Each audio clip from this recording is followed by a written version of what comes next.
Արցախի հանրապետության մեծարգո նախագահ, սիրելի ներկաներ, շնորհավորում եմ Արցախի հանրապետության սահմանադրության օրվա առթիվ եւ կխնդրեմ,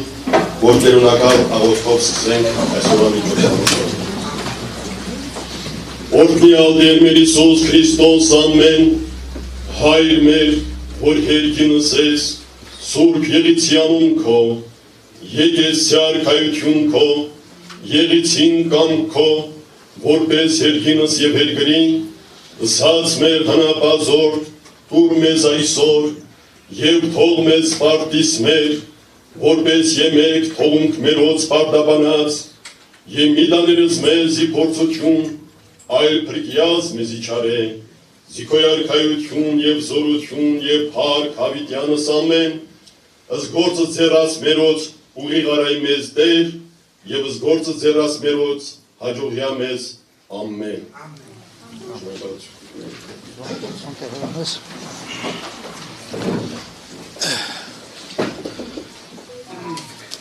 Դեկտեմբերի 10-ի խորհրդի եւ նիստի բացման խոսքը տրվում է Արցախի հանրապետության